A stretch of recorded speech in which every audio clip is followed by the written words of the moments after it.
Home rule. What is it? How does it work? How will it impact the citizens of Douglas County?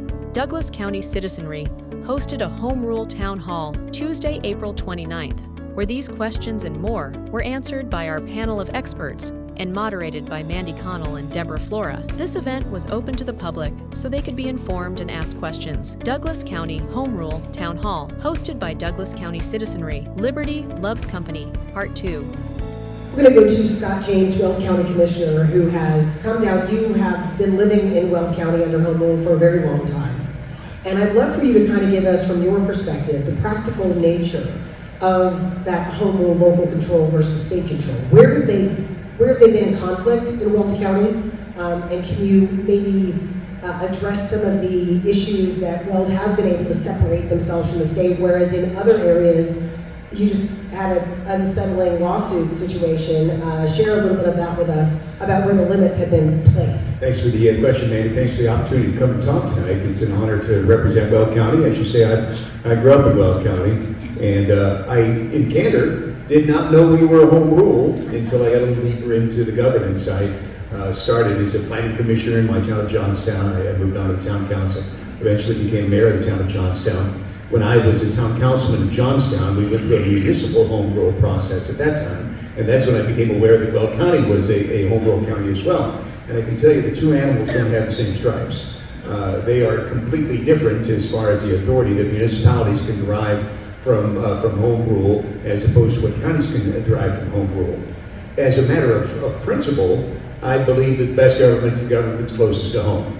And I believe that, I just told Commissioner Teal that I'll be down here in Douglas County as much as he wants advocating for home rule, because I believe that in the conversation about that local control, and when the state government, in my opinion, oversteps their authority, we need to have a conversation about authority, and the more folks that are in counties that are home rule, the better.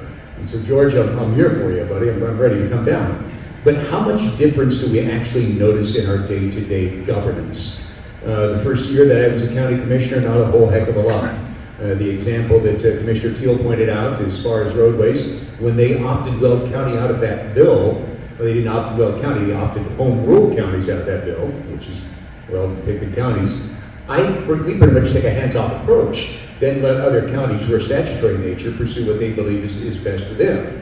And so, on that particular piece of legislation, George, I was with you. The fact that if other counties wanted it, and it doesn't necessarily impact Weld County, well, I'm there to help you advocate for what counties believe is best for themselves. We did notice quite a bit of difference when it came to COVID. I think COVID was an interesting time for the world. That's certainly an understatement.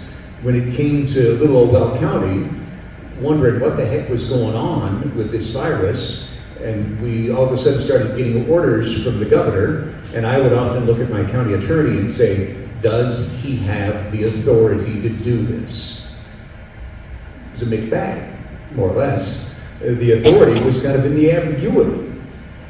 We were able, because Weld County is run differently, thanks to our charter. The Weld County Department of Public Health and Environment has a director that reports directly to the Board of County Commissioners. In statutory counties, the Board of County Commissioners will appoint the members of the Board of Public Health, and then your health department director answers to those members of the Board of Public Health. There is an air gap. Some would argue that's good, some would argue that's bad. There is an air gap between the Board of County Commissioners and the Director of the Department of Public Health and Environment in most counties. Not so in Weld. So when they issued stay-at-home orders, we said not so fast. When they issued mask orders, we said not so fast, because they were endeavoring to make the local departments of public health and environment the enforcement arms. And see, in Weld County, the Weld County Department of Public Health and Environment works for the Board of County Commissioners. And we thought that the Department of Public Health and Environment during COVID should be used to educate the public about the steps that they can take to protect themselves, their families, and their businesses, and their kids. But we didn't believe in what we thought was a mandate that had no authority.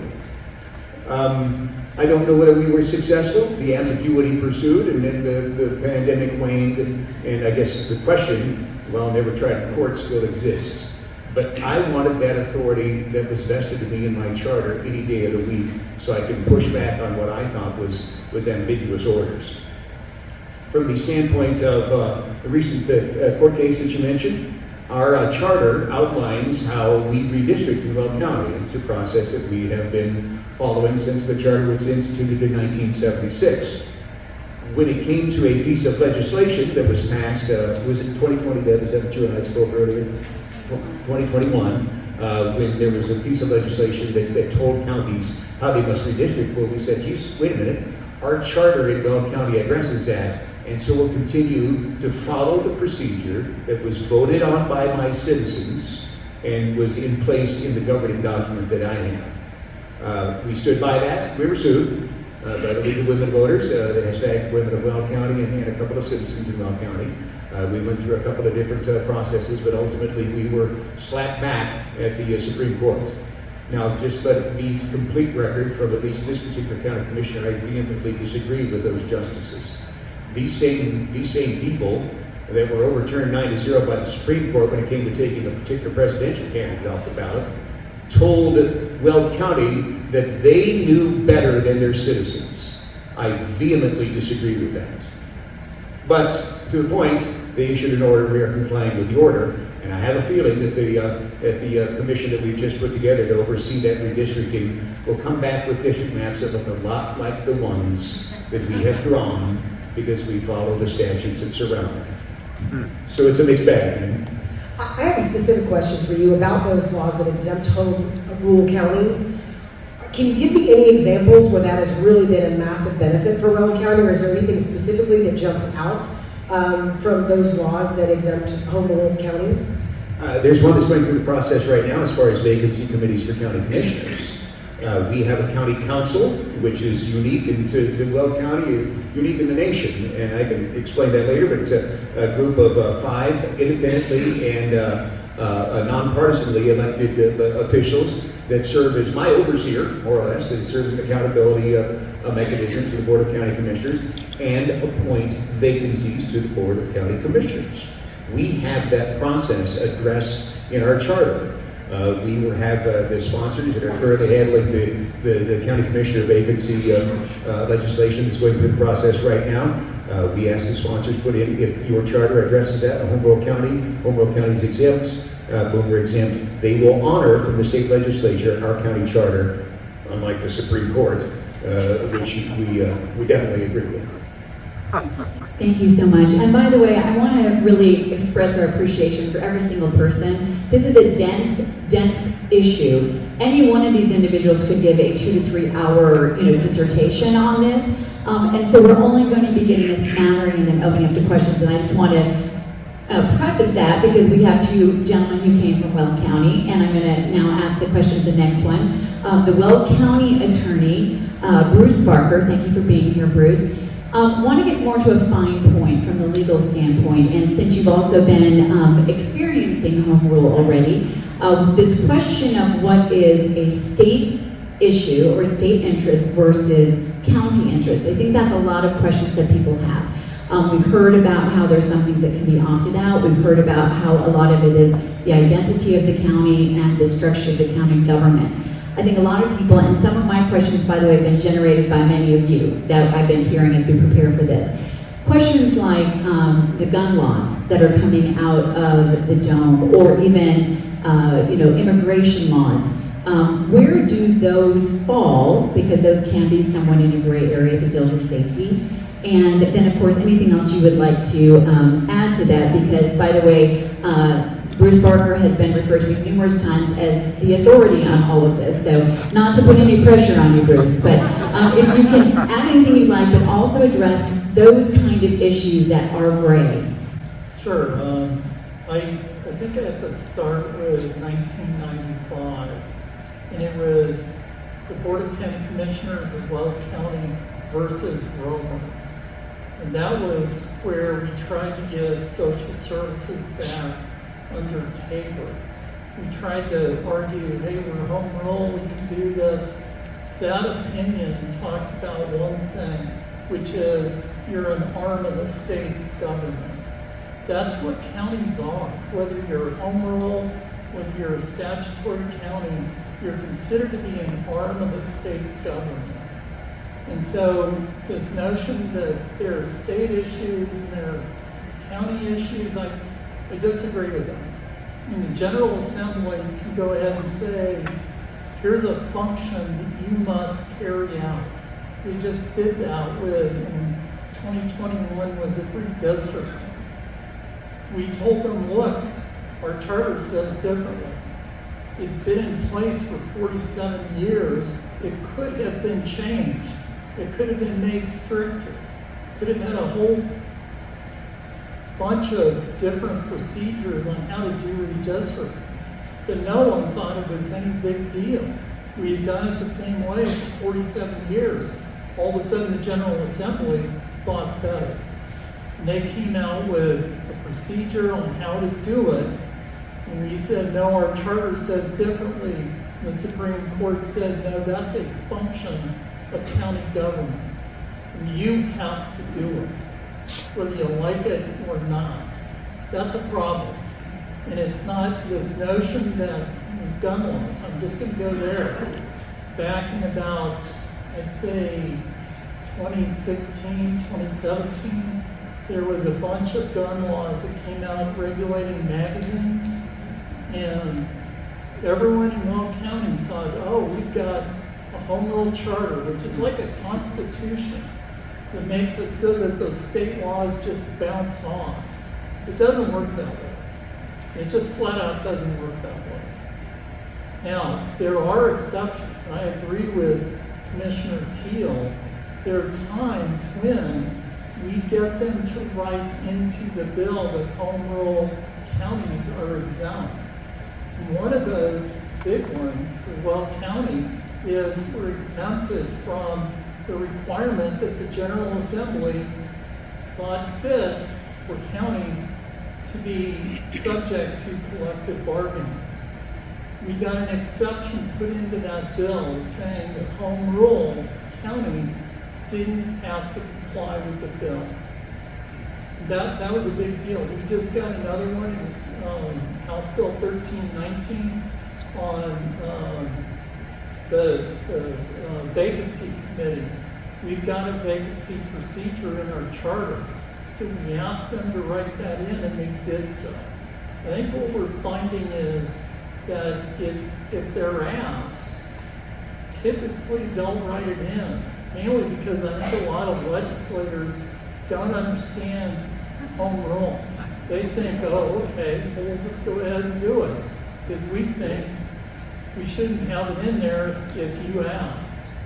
So to that extent, having more counties that are home rule who can be looking at these bills, asking that home rule be exempted, I would agree 100% that can be effective. We've seen that in this legislature. So, I guess the thing is that I think there are a lot of benefits to home rule. I'm just going to give you a little bit of history with Weld County. Up until the time that home rule was considered in the 1970s, there were 3 districts, 3 commissioners, 3 districts. We had a separate personnel department, public works department, and also there was another department, purchasing departments in each of the districts. I mean, you talk about inefficiency. That was the height of inefficiency. Each commissioner sort of ruled over how they did things, either in the north, in the middle of Weld County, or in the south. The home rule made it so that, number one, you could go to 5 county commissioners, which was highly important to all the people in the 1970s for Weld County. Now you can, a statutory county can go to 5 county commissioners. But back then, that was the only way to do it. Second thing was, it made it so that we created in the home rule charter the central purchasing department, the central personnel department, and a central administration. And all of those things put together made it so that Weld County has become very efficient. And to the extent that there are some elected officials who believe, hey, I can fire at will and that's the way it is, it doesn't work that way. The Home Rule Charter provides some exceptions to that. And I think those are protections to your employees that, you know, we haven't had anyone come in and say, hey, you know, we'd like to have collective bargaining. We'd like to push the issue. We push back by saying, well, home rule counties are exempted. However, we haven't had anyone ask. And normally we've got unions that are sort of sniffing around to see if there's any interest on the part of either clerk and recorder employees or DHS employees. We have had none of that. And I think it's mainly because the commissioners are very fair with the employment system, very fair with compensation and that sort of thing. So there's some direct benefit for that. I think the last thing that I might mention is there is, and I agree with Jeff to this extent, that in the state statutes it provides for an ordinance capability that has never really been tested by a home rule county. We did so when in, I think it was about the mid-1980s, there were a bunch of people who were coming into Weld County, buying up farmland and then putting it into wheat. So they were ripping farmland all over the place to put it into wheat because they saw that as a cash. There were people from all over the country just using it for money. And the Board of County Commissioners put an ordinance together to stop that from happening. It was effective. The mechanics of the ordinance were difficult, but we had the authority to do that. That was the only time we really pushed the issue. But it can be pushed. And that's something that I would say that statutory counties don't have that capability. So that would be the one distinction that I would make. Thank you very much. I want to go back to Dr. Pruehs for just a moment, and then we're going to get to audience questions. And I do want to say this about audience questions. Remember, it's a question, not a conversation. And I'm not trying to be a jerk, but I'm sure there's a lot of you who have questions, and we do want to cycle as many people through. So if you could ask your question and then listen to the answer, and then we'll move on to the next one, that would be great. Oh, we do have a couple more. We have a couple more questions up here. I didn't read my paper. Dr. Pruehs, I do want to talk. You've been quoted in the news media as saying one of the downsides of this could be lawsuits involved with home rule. Were you referring to perhaps a lawsuit like the one Weld County just went through, or are there other lawsuits that you're concerned about? What would they look like? No, and I think Bill's points are right, or something right along with my general point is that I'm grading roads. And I grew up in small rural Minnesota. I get it. Not going to be an issue. And where counties request, home rule counties request home rule exemptions, that's possible, although as we have more heightened awareness of that, they may not be as easy depending on the ask. But in terms of, I guess I didn't, and with all due respect to Commissioner Teal, in the proponent statements, we're not citing gravel roads, grading, right? We're citing, pushing back on gun control, federal enforcement of immigration rights, dealing with homelessness, and some of those are already we can deal with, or you can deal with, and have successfully in the current side. But pushing those boundaries is going to end up with lawsuits. I'm not saying that's a good or bad. You may want to do that, establish new precedent. But at the same time, to suggest or to think as that there's this dome, that just doesn't exist. So be aware.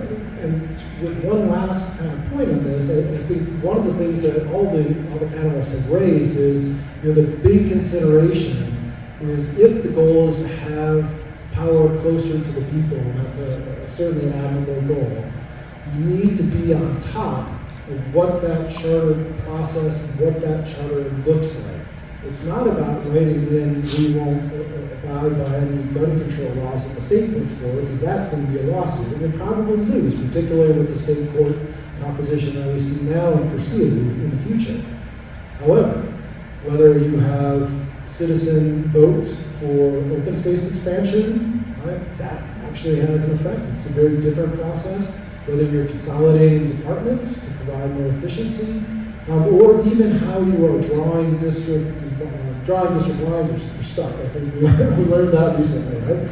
But in terms of the number of representatives, in terms of the power that those commissioners have to induce policy prescriptions down, all that needs to be well thought out as you move forward. It's something that you ought to all pay attention. I don't have a dog in this race, so it's really your choice that we can make. Thank you. That led right into the next question. We have 2 more questions up here, and we'll try to open this up. And thank you for the members on the panel who wants to jump in on this, and keeping it brief so we can make sure to get to your questions. But Dr. Pruehs, that was exactly what I was going to ask next. Part of this big issue, obviously, the first question is voting, June 24, 2 questions, do we proceed, and then electing members of that 21-panel committee. Then comes the actual charter. And there's a lot of questions that we've received preparing for this about that process. And there's a couple case studies. Speaking to someone up in Broomfield, there's 2 other counties that have both a municipal and a county home rule situation. The person I spoke to in Broomfield said that about 15 years ago, they were a more right-of-center county. They did home rule, and now they're a left-of-center county. And then they went back in again and re-voted and changed a lot of the charter. So that's one of the questions. So I'm going to kind of open this up. I think the questions we're hearing most about the Home Rule Charter Commission is this. Number 1, how would a charter be changed in the future? Number 2, and I'm going to just throw a few at you here. Number 2 is going to be what is the authority of the Charter Commission versus how much input they receive from county government or commissioners. And the final one is, how will they be responsive and responsible to the other members of the county as they go through that process? I know it's a lot, but we're going to truncate a little bit. Whoever wants to jump in, unless I frightened you. You frightened me, but that's okay. I'll still take it. Changing the charter is something that we can put in the charter. And so, like Scott, I served at the municipal level for 6.5 years on the Castle Rock Council. And changing the Castle Rock charter could only be done with the vote of the people. Period. I kind of like that. I want to have that in. I don't know actually if we have that latitude. I was always under the impression that actually changing a home rule charter in the state of Colorado must be through a vote of the people. So let's write that in anyhow, is my opinion. The Castle Rock Charter has been, and granted that's municipal charter, has been changed multiple times since the mid-'80s when it was adopted by this town of Castle Rock. It's only been changed once through citizen petition, based on criteria that actually reverts back to the Colorado State Constitution. So we'll take I'm interested in taking a look at that. I do think that we should write the Douglas County Charter to where it can only be changed with a vote of the people. I can't help but notice that the Colorado State Constitution can only be changed now with a supermajority. It takes 55% to change, to amend the Colorado State Constitution. I think that would be great for us to have here on the Douglas County Charter as well. You know, you gave the, well, you know, you were far right and you were home rule, and then you went far left, and then the charter started changing. I don't think your example is from the state of Colorado, of course. It was from Broomfield, and it's not causative. I'm not saying that home rule, nor was the person who shared this with me, changed the trajectory. It's with the knowledge that as a county may or may not change. I think people want to know, how can the home rule charter be changed? We want to see, you know, any decision we make can be decades down, have repercussions decades down the road, just like Weld County. So that was one question. The other one is, how much authority does the Charter Commission have of its own? And what will be the process for citizens to make their voices heard and what is adopted and what is not? And anyone who wants to jump in on that is fine. As far as the authority that's held by the Charter Commission, they will be elected, and they should go through a public process. I'm not sure if that's defined at election time, but they'll go through a public process. I know the Charter Commission back in the day in Weld County had 31 different outreaches that they had with the public during those years. They decided to go ahead and write that charter. They presented that charter to the Board of County Commissioners, and then it went to an election. I don't know where my colleague Commissioner Teal has had on this. I believe that the charter should be able to have a method by which you amend it, by which you even fully rewrite it. If it's the will of people, then it should be. Obviously, there are those two ways. It is either petitioned by the citizens of, in my case, Weld County, or it's referred to an election by the Board of County Commissioners. Bruce, you would know better than I, but I don't believe that a petition has ever been brought forth. It has. I'll let you address that here in a second. That's why I have an attorney within 12 feet of me at all times. Very comfortable right now, sitting between a couple of attorneys. But to Bruce's point, and my continuing thumbing my nose at the Black Road Regiment of the Colorado Supreme Court, the people of Weld County had the ability for 47 years to amend our charter. They could have approached any member of the Board of County Commissioners. Heck, they might have got an open ear and meeting. You want me to see if the commissioners will refer to this to the voters? If I like your idea, we just might do that. And if I don't like your idea, then you could petition on, but you have the ability to amend your charter. For 47 years, they chose not to. And then they went through the Colorado Supreme Court. Okay, I'm done disagreeing.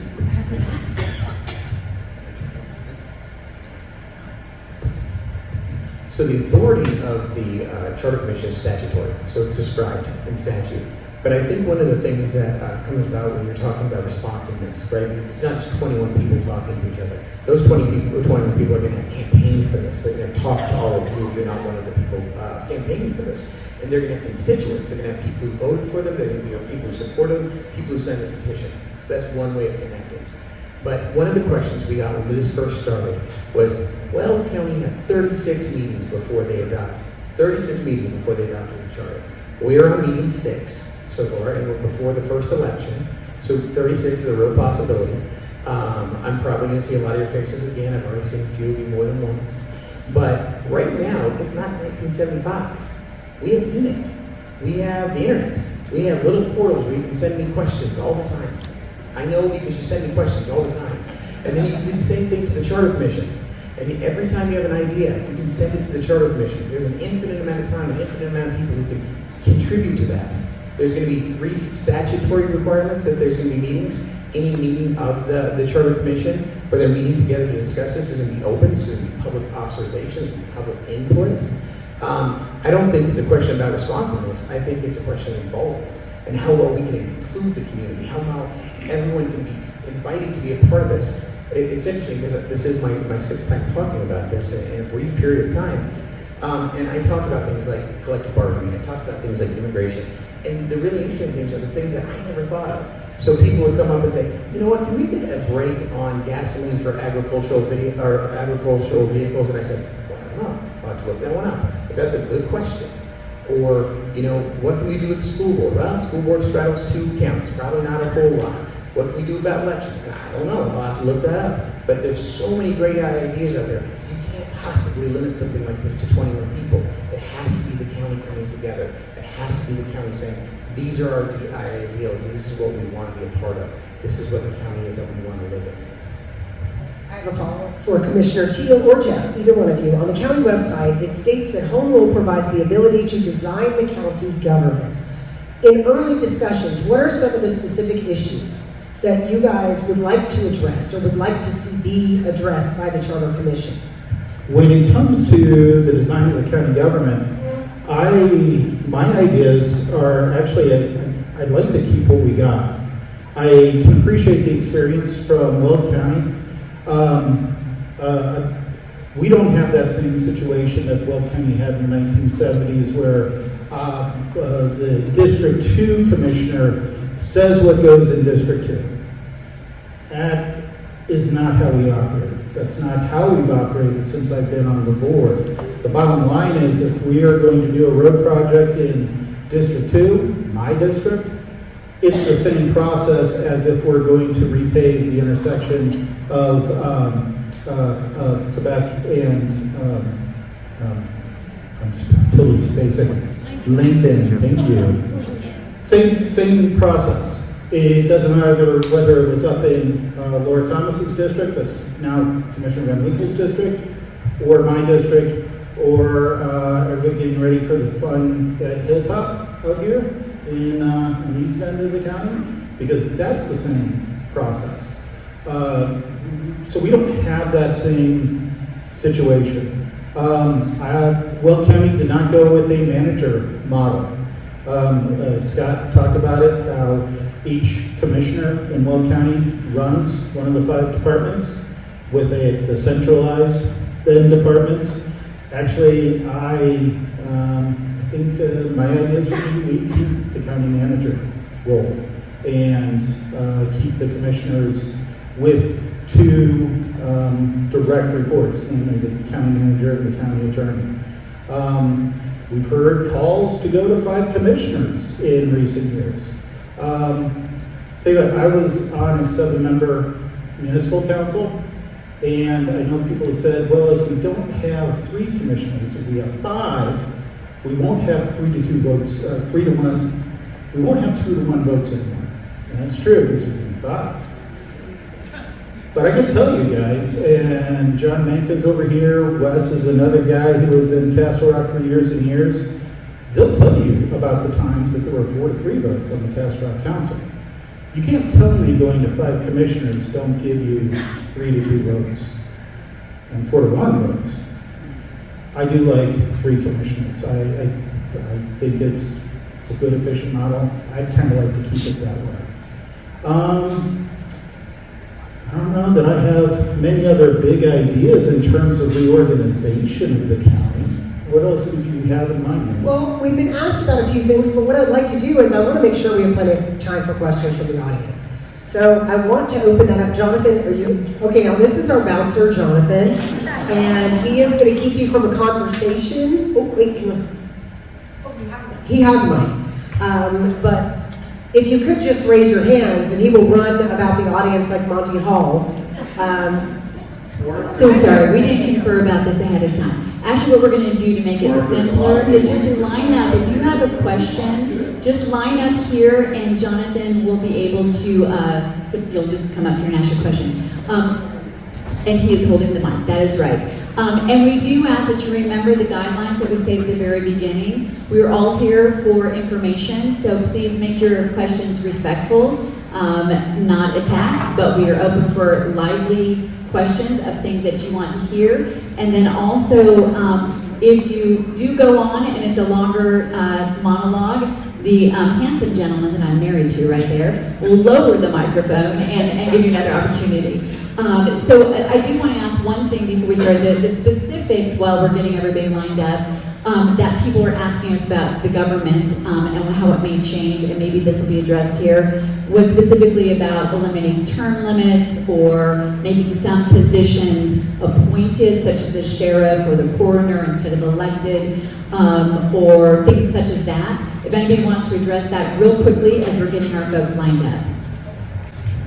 I can do the compare and contrast thing, Deborah, the fact that our charter, when they voted in our charter, got rid of the county surveyor position. Pruehs support me on this. It was a little bit later that the charter was amended to go ahead and make the treasurer and the coroner both appointed positions because they're positions of skill per se. I would never personally be behind having an appointed sheriff. I think a sheriff should be duly elected by the people. But as Commissioner Teal has pointed out a couple of times, the fact that we don't have a county manager is interesting to me. Because as a town councilman and a mayor, I found comfort in having a town administrator. Quite frankly, as Weld County gets larger and more sophisticated, I wonder if our government is I'm a conservative, I'm going to say my government's getting big. What the hell's the matter? But as our government does grow to provide for one of the fastest growing counties in the nation, it's going to become more sophisticated and we need that kind of administrative model. I like working directly with our department heads, but I can see where that sophistication might be needed as well. Okay, great, thanks. Just real quick, I do think there's consensus that we'll probably go ahead and write the surveyor to be an appointed position. The surveyors for the county for the last several years have actually reported to county commissioners. I think that does make sense. I'm not in mind to eliminate any of the other elected positions and make them appointed. Sheriff, absolutely not. I totally agree with you on that, Scott. But even the coroner, I think, has an important role, and the coroner has been very gracious to talk to me about that. And my inclination is to keep all those other positions elected. That's my ideas. I am going to be on the ballot to be a home rule commissioner, and I look like you wrote, by the way. I might have these ideas. The reality is, guys, I got to convince at least 10 other people that my ideas are good ideas. And so I can tell you the things that I have in mind all night long, and I'm happy to keep speaking like that. But the bottom line is, it's not just going to be up to me. It's going to be up to the 21 members, one of which I will probably be a part of. Part 2.